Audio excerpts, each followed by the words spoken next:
Hello, my name is Andrew Butler. I'm going to be taking you through my work experience journal, what I've done, what I'm planning to do in the future, and hopefully give you some useful tips that may help you get work experience and help you when you've got the work experience. And I think you should start thinking about getting to it. So, first off, I'll list what I've done. This is stuff like Nerve and Aspire, which hopefully most of you have done. Then I've also done stuff for BBC, Off the Chart, which I'll explain a bit in a bit, and Fire Radio as well. Anything I've got lined up, I'll be telling you about and what I'm planning to continue out of the placements I've got. And lastly, tips. As I said, when you apply and when you get it, I should have really chosen a full tip jar because it looks like something on it. So I started at Nerve Radio. This is my first live radio experience. I got it just attending meetings at the beginning of my first year, and then you got invited to some training sessions which were very useful. The first month, I'd say maybe even 2 months, is just trial periods. You have to make sure you turn up to all your shows, have good content, good features, etc. And then after that, they kind of cut it down to 1 week. And if you're lucky enough, you'll get a slot on the 1 week system, which we were. We were called the Brunch Bunch to begin with. There's 2 members in here now. Steve, unfortunately, isn't here, but he will be later. We had to do everything from choose all the content, the features. I didn't think we chose the music, that was all on the system. The one thing I regret from the first year is I didn't really go on the mixing desk, so I didn't get much experience there. We just let Louis take all the mixing desk experience, and we just kind of spoke. But that did help build up our confidence behind the mic. Like when I went in, I hadn't been on air before at all. And going on it, and now, to this day, I'm still learning, but I'm incredibly more confident. Creativity is another way this helped. We, as I said, had to think of everything, from features to every little bit of content that we needed. And you want to make your show as good as it can be, obviously, so you get selected to have a show every week, which we did. So that was a lot of pressure, but I thrive under pressure, I like to think. Planning as well. As I said, you really do want to make your shows as good as possible so that people listening think you're professional. So we had to plan all the show from now. We started off planning literally link by link, song. And then we cut that off and decided it's better to kind of have a rough script but ad-lib a lot. The second year, we got a new show. Steve ditched us. So there was just the 3 of us left, and we changed our name to The Bunch. Got our own logo, made by a graphic designer. We have our own Twitter account, @WeAreTheBunch. Feel free to chuck a follow. We've got almost 300, which we're doing well on. And we are officially sponsored. We haven't been told who by though, so that's still exciting. And we've got a 2-hour show now, more features. We've been given features that we have to include that we never used, so it's still a learning curve. And I'm on the desk a bit more, which is always good. And then I started Aspire. Did a couple of shows in the first year. I have to say I didn't really make the most of the opportunity we had here. The great studios here, but for some reason we just didn't really make the most of it. The bit that I took out the most of though was the news days. Have you done the news days yet? They are 3 different days. You get put into groups, and you have to make sure that your bulletin starts at a given time. I think it was like 11, and it has to finish exactly on 2 minutes past. You have to be dead on the timing, and that teaches you a lot, especially if you want to be in the BBC when you're older. They're very strict on timing, so that is how that benefited me, as well as the software like editing clips for the news. I do stuff like Adobe and GarageBand, etc. I am yet to talk about this, but me and George do want to start up a show, maybe in February or something, and get back in the studio to make content that will hopefully impress people if we used it on demos, etc. Off the Chart is an internet radio station. Anyone can do it. You do it from home. That's my equipment. I didn't used to use that. I forked out for a mixing desk, which was only like 80 quid, but for a student that's like 5 nights out. Now I've got my own website as well, and online presence is very, very important, I think, in this industry.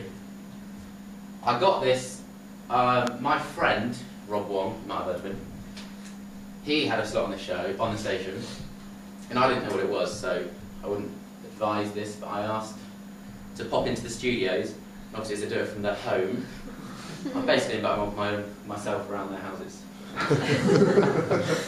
Not the best way to do it. However, they replied saying, we don't have any studios, but send us a demo and we'll give you a slot if it's good enough. So I sent them a demo, which again practiced my editing skills, and I was lucky enough to get a slot. I had 2 one-hour shows a week, and now I've got 1 2-hour show a week. That's it. And it was my first solo show. That was when I really started to use the desk and the software and everything, editing stuff. And I was scared when I first did it. I'd started in January 2012, so only 3 months after I started this course, and before this course I hadn't done anything radio related at all. So I got my own website, as I said, my own equipment. It helped in professional behaviour, because I thought the best way to get listeners was to not attack, wrong word, don't do that, was to target the audience of musical bands and singers that are already in the industry. So I got in contact with them and used professional emails to get them to be a part of my show, and through that I used editing software to create a little jingle for my show, which will hopefully work. I love this internet. It's coming, mate, don't worry. It's amazing, it will be worth the wait, I think. Unless it's... Hey, this is Dance to the Plage. Hey, we're Cimarelli. I'm Katie O'Shaughnessy. Hi, I'm Matthias Harris. Yo, this is Steve Lynn. Hi, this is Tony Roberts, and you're listening to Andy Butler on Off the Chart Radio. Let's get it in. Keep it locked.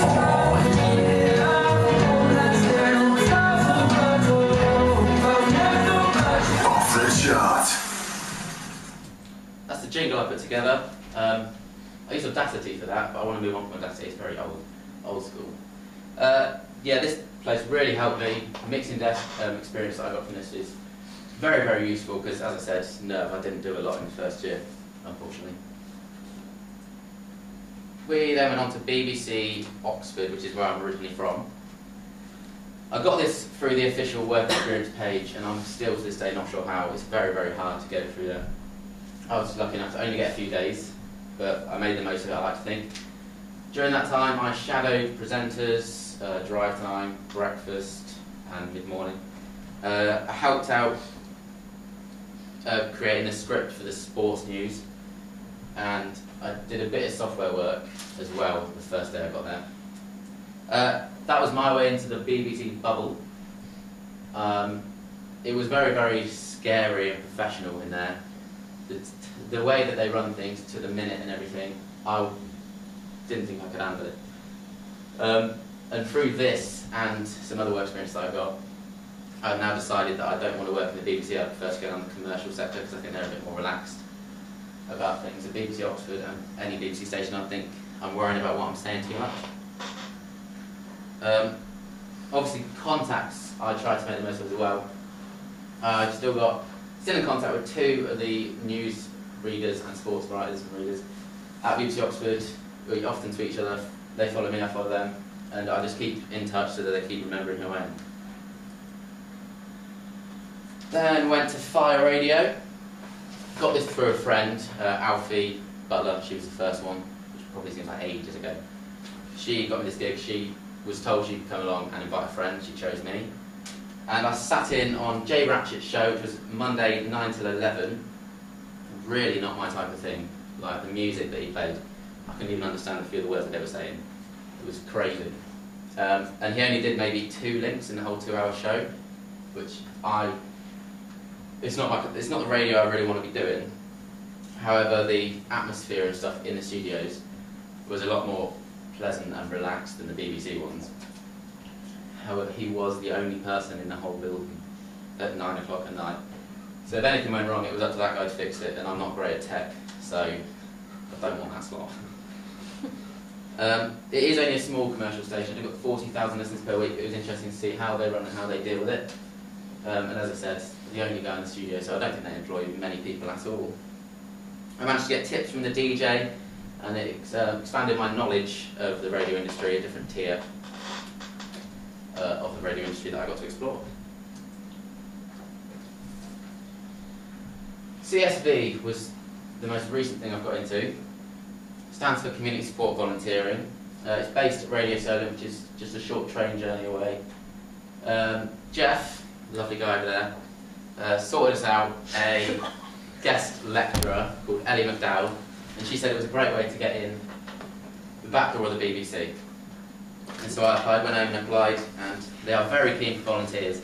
I sent her one email, I got back 3 the next morning, shocked.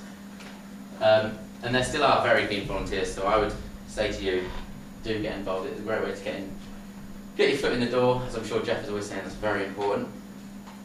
Current projects we're working on, one of which is very radio based, called the Listening Project, documentary on Radio 4. It's me and then those two at the back, as well as some others. We've all got involved. It's up to us to do everything to find the people, record the conversations, edit them down, and then send them off to the BBC.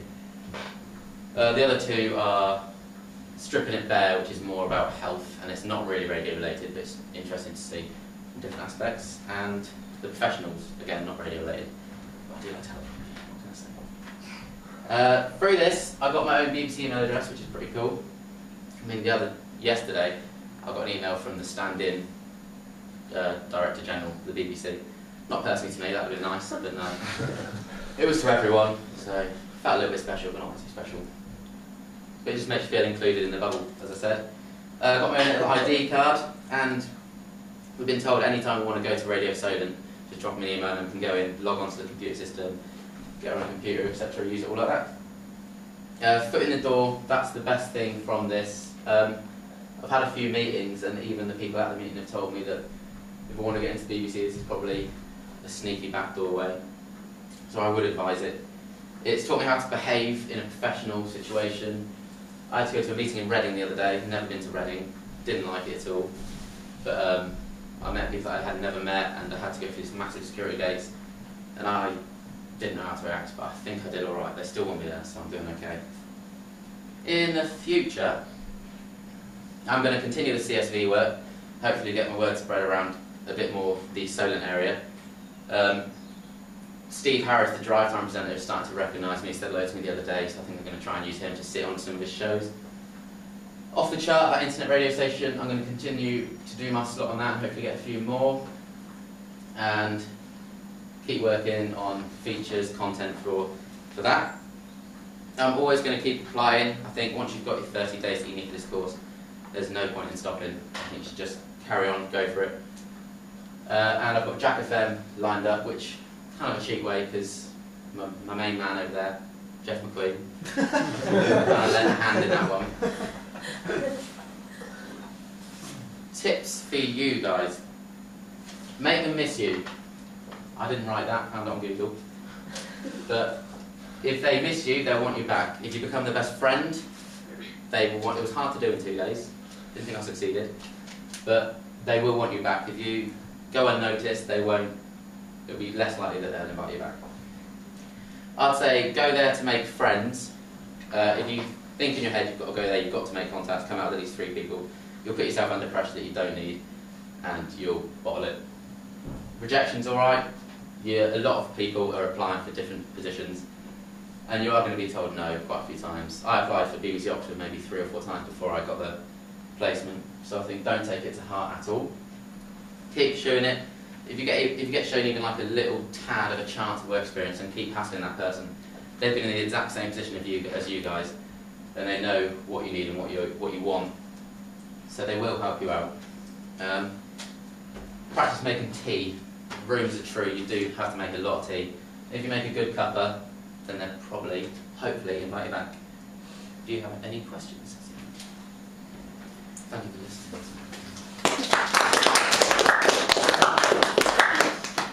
John, question for Andrew, please. With the off the chart, Yes. radio there is it still counts towards your days of working experience, doesn't it? Even though it's based from home. There was at the beginning, because I was only using software. Maybe the first 3 months that I did it, it doesn't really, because I'm not doing the whole mixing desk situation. But once I brought that in, I think it does start to count towards it, because you're still physically doing all the putting it in the slot, putting it up, fading down, and all that stuff. Lauren? Oh. Sorry, Amanda, who's that? Isn't me? Do you personally think that social networking helps, and have you done anything towards that yourself? It definitely does help.